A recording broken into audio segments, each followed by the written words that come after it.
여러분 안녕하세요. 추구 시간이에요. 늘 드리는 말씀이지만 이 추구시는 앞뒤 없이 아름다운 19절만 발췌해서 옮겼기 때문에 연 자체만 가지고 설명을 드리면은요 조금 한계가 있어요. 저의 시 해석이 다소 미흡할 때도 있고 좀 넘칠 때도 있습니다. 저의 시 해석을 바탕으로 해서 좀 더 풍성하고 멋진 해석을 하시길 바랍니다. 구독과 좋아요, 댓글 잊지 마시고요. 예, 그럼 시 읽어보죠. 세연 어탐묵 자다 학피연. 세연 벼루를 씻으니 어탐묵 물고기가 먹물을 삼키고 자다 차를 끓이니 학피연 학이 연기를 피하는구나 입니다. 세연죠. 벼루를 씻다. 이 벼루를 씻는다는 말은 선비가 공부하는 것을 말을 하는 거죠. 벼루를 씻는다는 표현은요. 지수진묵이라는 말로 설명을 드리겠는데 지수, 연못가의 물이 진묵, 다 먹물이 되었다는 표현이에요. 요 사자성어는 한나라 때에 장지라는 서예가가 있습니다. 그 장지는요. 초서체로 이제 대가를 이루었는데 얼마나 그 붓글씨를 썼는지 연못 물이 다 먹물이 될 정도로 그렇게 연습을 했다고 합니다. 그래서 이 세연, 벼루를 씻는다라고 한다면 아주 굉장히 노력을 많이 하는 그런 거예요. 그래서 공부를 굉장히 열심히 해서 물고기예요. 이 물고기 어자는요. 그 지역에 풍택중부께가 있는데요. 그 중부라는 것은 믿음을 말합니다. 졸졸 흐르는 연못 위에 바람이 살랑살랑 부는 서로 믿음의 관계가 이제 중부께인데요.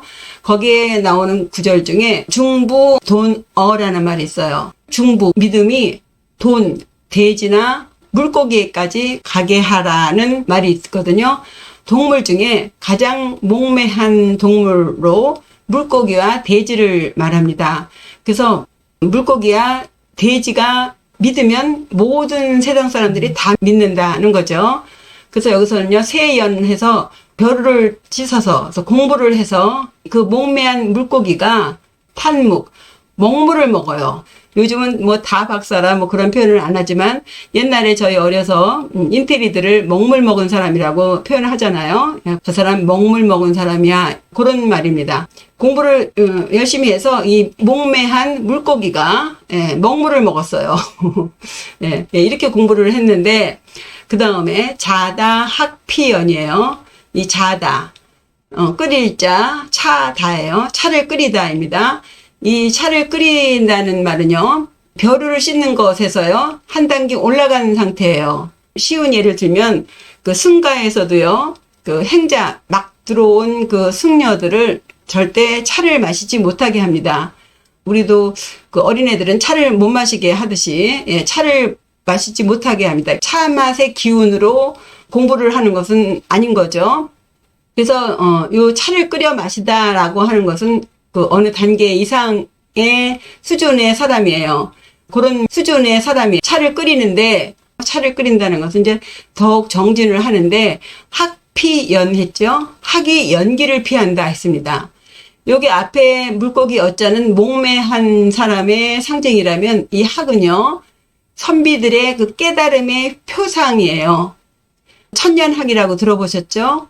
이 천년학은 옛날에 그 한나라 때 그 요동 땅에 정영미라고 하는 선비가 있었는데 어느 날 공부한다고 영허산에 들어가서는 천년 만에 도를 이루어서 돌아왔는데 그때 돌아올 때 학의 몸으로 돌아왔다고 합니다. 돌아와 보니 천년 전에 그 고향 사람들은 이미 다 죽고 없겠죠. 그래서 이 학이 그 공동묘지 그 기둥 위에 앉아서 공부하지 않고서 살다가 결국은 다 공동묘지로 들어갔구나 하면서 인간의 어리석음을 탄식한 학귀화표라고 하는 그런 시가 있습니다. 그 이후로 공부를 이룬 선비들을 상징하는 것이 학이에요. 그래서 항상 그 승려나 어떤 수행자, 선비들의 마당 혹은 그 정원에는 학이 논인 모습을 그리곤 하죠. 그림 같은 거에 보면 요 그림도 그 연담 김명국 선생의 그 스님과 학이라는 그림의 부분도예요. 아주 초췌하게 마른 이 스님이 어깨도 축 늘어지고 고개도 푹 숙이고 그러면서 뭔가 상념에 빠진 모습이죠. 그런 모습에 반해서 이 학은 천연덕스럽게 고개를 돌리고 있죠. 그 학이 연기를 피한다는 모습은요, 요 모습을 연상시켜요. 그러니까 공부를 아직 이루지 못한 거예요. 성공하지 못한 겁니다. 그래서요, 공부를 굉장히 열심히 해서 먹물을 먹었는데, 예, 아직 이루지 못한 공부하는 과정이죠. 이 앞뒤의 시 구절을 모르기 때문에 그냥 요 시로 대충 짐작을 해보았습니다. 여러분들도 한번 해석을 해보세요. 네, 다시 해보죠. 세연 어탐묵 벼루를 씻으니 물고기가 먹물을 삼키는데 자다 학피연 차를 끓이니 학이 연기를 피하는구나 해서 자신이 아직 공부가 덜 됐음을 이렇게 표현한 것이라고 짐작해 봅니다. 일전에도 말씀드렸다시피 이 시는요, 하서 김인후 선생의 백년초회에서 옮겨온 시예요. 백년초회는 7자로 된 시라고 했죠. 원시가 요겁니다. 읽어보면요, 지변 세연 어탄목 연못가 아래에서 벼루를 씻으니 물고기가 먹물을 삼키고, 그 다음에 송하 팽다 학피연 소나무 아래에서 차를 끓이니 학이 연기를 피하는구나.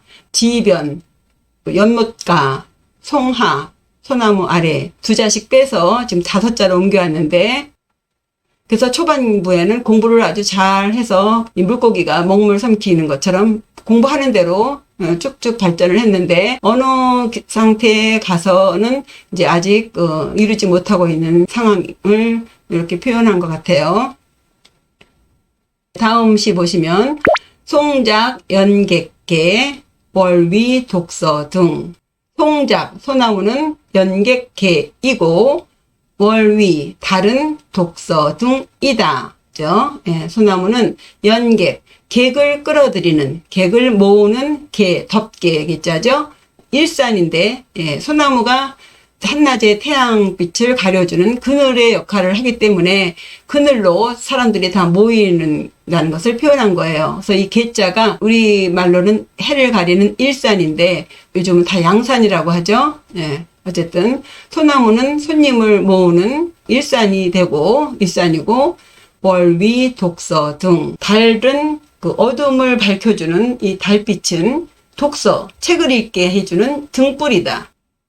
그래서 소나무는 그늘을 만들어주고 달은 빛을 주는 것을 지금 소나무와 달을 이제 대꾸로 표현을 했는데, 요 시도 김인후 선생의 7자 시를 옮긴 거예요. 읽어보면 송작 동문 영객개 해서요. 소나무는 동문, 이 동이 마을 동자고 문은 문문자죠. 그래서 마을문, 한 마을 어귀예요. 그래서 마을 어귀에서 손님을 맞아들이는 일산이 되고, 예, 마을 어귀에서 아름드리 소나무가 있으면 대낮에 찾아오는 손님들, 이제 햇빛을 피해서 거기로 다 모여들게 되니까 모든 사람들을 모이게 하는, 예, 소나무는 그런 역할을 하고, 그리고 달은 월위 산실. 산실은 이제 산에 있는 집, 그러니까 산방입니다. 그래서 달은 산방에서 책을 읽게 해주는 등불이다. 마을은 시내고 이 산은 오지죠. 그래서 시내에서는 그 소나무 같이 뭔가 그늘이 되어주는 사람에게로 모이는 곳이고, 그리고 이 산방, 이 오지는 속세가 좀 떨어져서 달빛을 등불 삼아 책을 읽는 곳 해서 소나무에 상징하는 바가 그늘이 되어주는 것, 그리고 산 속에 달은 그 공부하는 등불이다. 뭐 이런 식으로 해보게 됩니다. 예, 다음 시 보시면요. 화락 연불소 명월 애무면 해서요. 화락 꽃이 떨어지고, 그죠? 월명 달이 밝다. 이렇게 대꾸를 했는데요. 화락 꽃이 떨어지니 련 안타까워서 불소 쓸지를 못하고, 월명 달이 밝으니 애 사랑스러워서 모으면 잠을 이루지 못하네죠. 이 시에서 오는 느낌은요, 꽃은 피면 지는 것이고, 예, 지면 아무리 꽃잎이 이쁘기로, 예, 쓸어버려야 되는 거죠. 그렇죠? 그리고 달이 밝으면 정말 사랑스럽죠. 그러나 아무리 달이 밝아도 밤에는 잠을 자야 되죠. 밤에 잠을 자야 돼요. 그러니까 쓸어버릴 것은 쓸어버려야 되고, 아무리 좋아도 자를 건 잘라 버려야 되는 거죠. 그래서 요 기절을 읽다 보면 그 주역에 30번에 중화리께가 있습니다. 그 중화리께에 2효에 황리라는 말이 있어요. 황리. 누를 황자에다 리, 이별할 리자예요. 근데 그 누를 황자가 그 황제의 황자죠. 그 최고로 좋은 황제에다가 리, 이별. 그러니까 떨어지는 것을 아주 잘하는 거. 그게 황리예요. 그래야 원길하다예요. 황리, 원길. 그래서 여기서 하고자 하는 말이 굉장히 감상적으로 들리는데 요 시 속에서 느낄 수 있는 것은 황리를 못하고 있는 이 작가의 미련한 마음을 이렇게 표현한 것 같아요.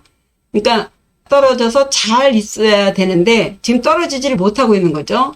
이미 떨어진 꽃을 쓸어 버려야 되거든요. 그리고 아무리 달빛이 좋아도 자야 돼요. 이것을 잘해야 되는데 이걸 지금 못하고 있는 거예요. 그러니까 이 작가가 뭔가 어떤 미련을 두고 있는 것이 있는 거죠. 그것을 떨쳐내지 못하는 거. 안타까워서 너무 좋아서 뭐 이러면서 예를 들면 큰일을 앞둔 남녀가 너무너무 만나고 싶고 보고 싶고 하지만 각자 지금 큰일을 앞두고 있으면은 잘 떨어져 있어야 되잖아요. 그냥 큰일을 앞두고서도 서로 만나지 못해서 징징거리고 앵앵거리고 이런 것은 황리가 아니죠. 그러니까 아무리 애처로워도 단칼에 잘라서 버리고 아무리 좋아도 이제 그만 하는 거예요. 이게 황리입니다. 그래서 이 작가는 그런 거를 못하는 마음을 이렇게 아름다운 시어로 표현했다고 보겠습니다. 그래서 이 시도 김인우 선생의 백년초해에서 옮겨왔어요. 이 시입니다. 화락정전 련불소 해서요.